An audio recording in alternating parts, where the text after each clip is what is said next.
I thought I knew fear. I thought I'd seen enough scary movies, played enough horror games, and stayed awake long enough to convince myself nothing could really terrify me. Then Sonic became different. It started innocently enough. My little brother had left his old Sonic CD cartridge on my desk. I hadn't played it in years, but nostalgia got the better of me. I popped into my old console, blew off the dust, and pressed start. The opening screen looked normal, bright, cheerful, fast-paced. Sonic was running, spinning through loops, collecting rings. I laughed to myself, thinking about how silly it was that I still remembered every level, every hidden path. But then the game glitched. Not the usual glitch. This was different. Sonic stopped running on his own. He just stared at me through the screen. His little pixelated eyes seemed sharper somehow, calculating. I leaned closer. The screen flickered, and I thought I saw a shadow behind him. My first instinct was to shrug it off, tell myself it was my imagination. But then I noticed it. A single pixel in the shape of an eye blinked independently from Sonic. And the rings, they weren't moving. They weren't spinning. They were just floating, hovering like little glowing orbs, waiting. I tried to turn off the console. The power button didn't respond. The screen's glow filled the room, reflecting off the walls, making shadows dance in ways that didn't match the furniture. And then I heard it, the first voice. "Why are you watching me?" I jumped back, knocking the console over. The cartridge clattered to the floor, but the screen didn't go dark. Sonic spoke. His voice was high-pitched, playful, but underneath it was something ancient, knowing, dangerous. "I can see you." I slammed the console off at the wall socket. Silence. My heart raced, my hands shook. I told myself it was a dream, a hallucination, maybe stress, maybe I was losing it. But it didn't stop there. That night, I woke to the sound of rolling rings across my bedroom floor. My eyes snapped open. The moonlight streamed through my blinds, and there they were, rings. Hundreds of them scattered across my carpet, glowing faintly like they'd been plucked straight out of the game. I tried to pick them up. They were cold, heavier than I expected. And then I heard the footsteps. Fast, small, darting, coming closer. The shadows in my room began to flicker, almost running. And then I saw him. Not on the screen this time. In my room. Sonic. Fast. His quills were longer, sharper, bristling like spikes. His eyes were enormous, green and glowing faintly. He crouched on my desk, moving too quickly for my eyes to follow. Every time I blinked, he was somewhere else. Behind me, on the ceiling, on the wall, in the corner of my vision. I ran, tried to leave, but the door wouldn't budge. The windows wouldn't open. Every exit seemed blocked by some invisible force. And then I realized the worst part, the rings. They were spinning now, floating toward me, moving with intent. And each time one touched me, a memory flashed, a childhood memory, twisted. Moments I'd never wanted to relive, now distorted. I collapsed on the floor, covering my head, sobbing. And then he spoke again. "Collect them all, or lose yourself." I didn't understand. I couldn't understand. But I obeyed. I started picking up the rings, one by one, as if the act itself was keeping me tethered to reality. But every time I picked one up, a scream echoed in my mind. Not my own, not anyone I knew. Something else. Something trapped inside the rings, crying, begging, pleading. Days turned into nights, and nights into endless loops of chasing, collecting, hiding. Sonic became more than fast. He became clever. He would appear in reflections, in shadows, in fleeting movements. And each time he appeared, he knew me better. He remembered my fears, my regrets, my deepest secrets. And he laughed. I started seeing things outside the game, too. Shadows running across hallways when I was alone. Objects moved just enough to unsettle me. My alarm clock turned backward. The pages of books I hadn't touched flipped on their own, and always faintly, that low, quick laughter echoing somewhere behind me. I tried to leave. I wanted to escape. I packed bags, I drove away, but no matter where I went, the feeling followed. The rings, the laughter, the shadows. And then one night, I saw it, the reflection of Sonic in my rearview mirror while I was driving on an empty highway. Eyes glowing, grinning, quills bristling like knives. I slammed on the brakes. He vanished, but I knew it wasn't over. Eventually, I stopped trying to escape. I stopped leaving my house. Every sound, every flicker of light, every tiny movement reminded me he was always there. Collecting, watching, waiting. The worst part, though, is the voices in the rings. I still see them, scattered across my room, glowing faintly. And sometimes, if I pick one up, I hear a whisper that isn't Sonic's. Tell me, he's real. I've tried to destroy them, burn them, smash them, pour acid over them. Nothing works. The rings always return, spinning silently, mocking me, reminding me of the one thing I can never escape. And now I understand. Sonic isn't just a character. He isn't just a program. He's something else. Something that waits, patient, knowing and always aware. Something that uses joy as bait, speed as terror, rings as chains. I sometimes think about turning off the lights and letting him come fully. But then I hear the whispers again, trapped inside the rings. Don't let him win, don't let him collect you. And I know the truth. He doesn't just want to chase me. He doesn't just want to scare me. He wants everything. My memories, my thoughts, my life, and maybe even my soul. And I'm running out of rings to collect.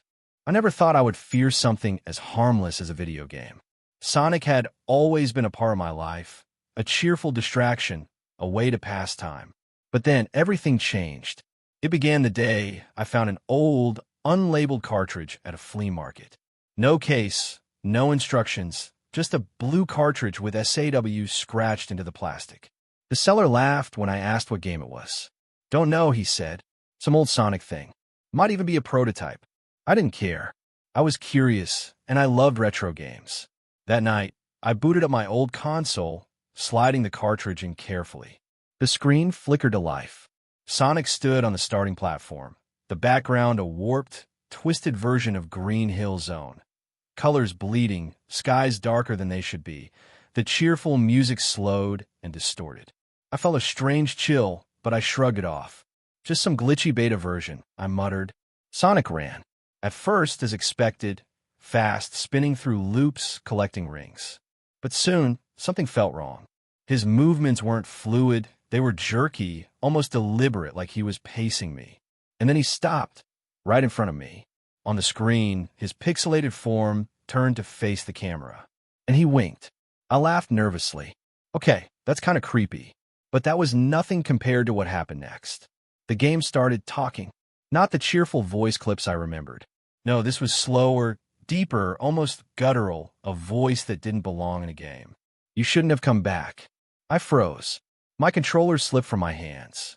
The console flickered. Sonic's eyes, they weren't pixelated anymore. They glowed, sharp alive. He began moving toward the screen's edge, as if trying to step through it. I shook my head. It's just a game. Just a game. But then my room darkened.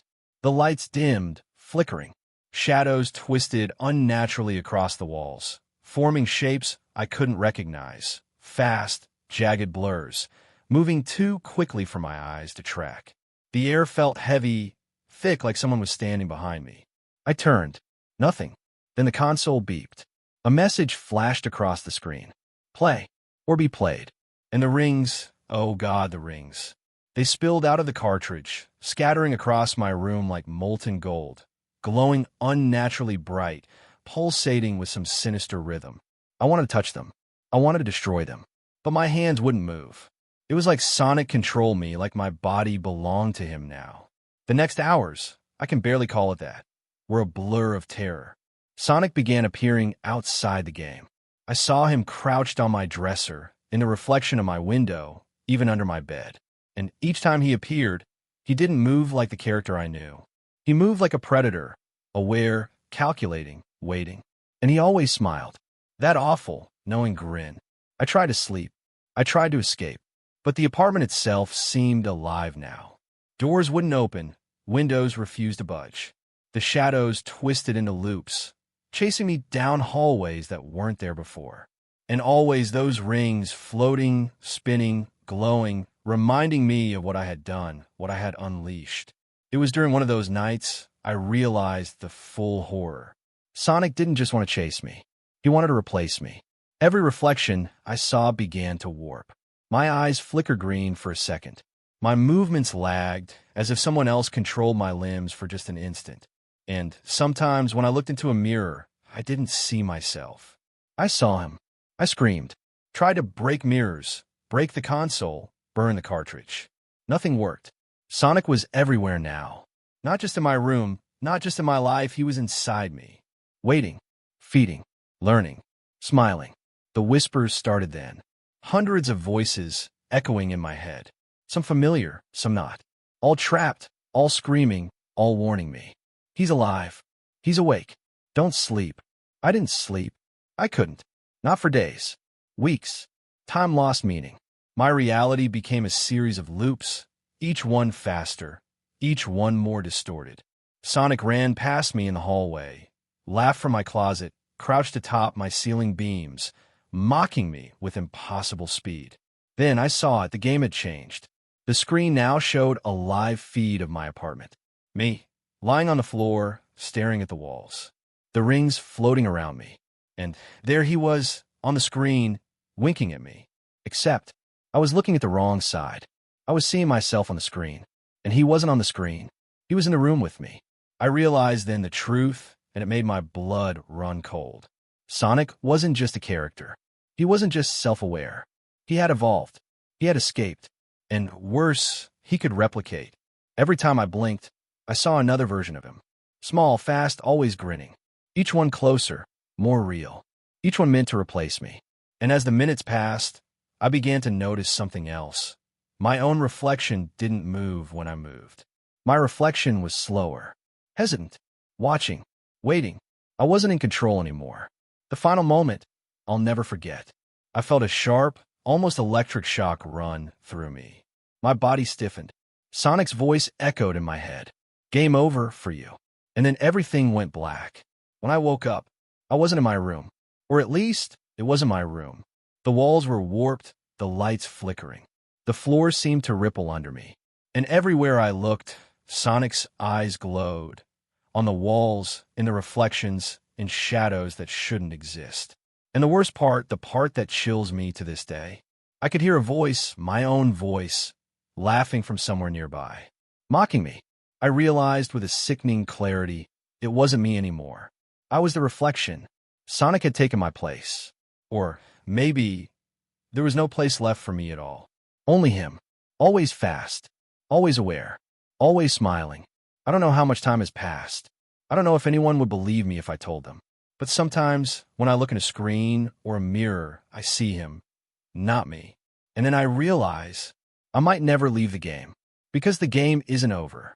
And neither is he. Try to turn it off, whispers a voice that isn't mine. But I can't. And I know, deep down, I never will. I used to think Sonic was just a harmless game character, a blue blur racing across the screen. I played the games obsessively as a kid, thinking nothing could go wrong. But I was wrong. I didn't just play the game, I became a part of it. And one night, I realized that Sonic was watching me back. I remember the first night it happened like it was yesterday, though I've tried to block it from my memory countless times. I was 16, living alone in my small apartment, my parents gone for a weekend trip. My room was littered with Sonic memorabilia, posters, plushies, even an old Sega Genesis console tucked in the corner. I'd been replaying Sonic Adventure 2 for hours, headphones on, lost in the familiar rush of speed and chaos. At first, it was subtle, a flicker of movement in the corner of my eye, like something darted past my periphery. I blamed my imagination. I'd been staring at the screen for hours. But then I heard it, a faint tapping sound like tiny claws on the hardwood floor. I yanked off my headphones. Silence. The game was paused. The room was empty. My heart was racing, but I laughed nervously. Get a grip, I muttered to myself. I went to bed, the game still paused, my eyelids heavy. That's when I first noticed it. A shadow at the foot of my bed. Small, fast blue. My pulse jumped into my throat. I rubbed my eyes. Nothing. I told myself it was a trick of the moonlight, the street light outside casting weird shadows. I tried to sleep. Hours later, I woke to a movement at the edge of my bed. My blanket was shifting violently, as though someone, or something was crawling under it. My hand shot out, fumbling for the light switch. Nothing. The room was empty, but I could feel it, a presence, small and impossibly fast, circling me. The sensation of being watched, hunted, and somehow mocked all at once. The next night, I turned off my game entirely. I couldn't handle it anymore. I tried to tell my friends, but who would believe me? Sonic. Sonic was in my room. They would think I was insane. And then the noises started. Clicking, scratching, the faintest whispers of laughter, like a child's giggle, but distorted, unnatural. They came from everywhere. The walls, the closet, even my ceiling. I stopped sleeping entirely. I'd lie in bed, staring at the ceiling, counting the seconds, praying for morning. One night, I thought I saw him fully formed. Sonic, blinking those large green eyes, his quills sharp and almost spiky in the dim light, teeth unnaturally sharp. He was crouched on my desk, watching me. He didn't move, didn't speak, just watched. I couldn't breathe. I tried to run. My legs froze. It was as if my body refused to leave the bed, tethered by some invisible force. Sonic's eyes followed every twitch of my fingers, every shallow breath. Then, slowly he smiled. That smile, it wasn't cheerful. It was knowing, malicious, self-aware. Days merged into nights. I stopped going to school. I stopped eating properly. All I could do was sit in the dark, staring at the paused game on my screen. Sometimes, I'd hear my console turn on by itself. Sonic's footsteps would echo through the apartment, faster and faster, until I felt dizzy. He was everywhere and nowhere at once. I started noticing strange things outside the game, too. Objects would move when I wasn't looking. My reflection in the mirror sometimes didn't match me. Once, I swear I saw Sonic, crouching behind my couch, mimicking my movements, smirking at me as if he had stolen part of my consciousness. I tried to get rid of the console, the games, even the plushies. I burned them. I threw them away. Nothing helped. Sonic followed. Always blue, always watching. Always fast. Always aware. One night, I woke up to a whisper right in my ear. "You can't leave." My blood ran cold. I didn't move. I couldn't. The voice was low, electronic, yet somehow organic. It was him, Sonic. I realized then that this wasn't just a game character.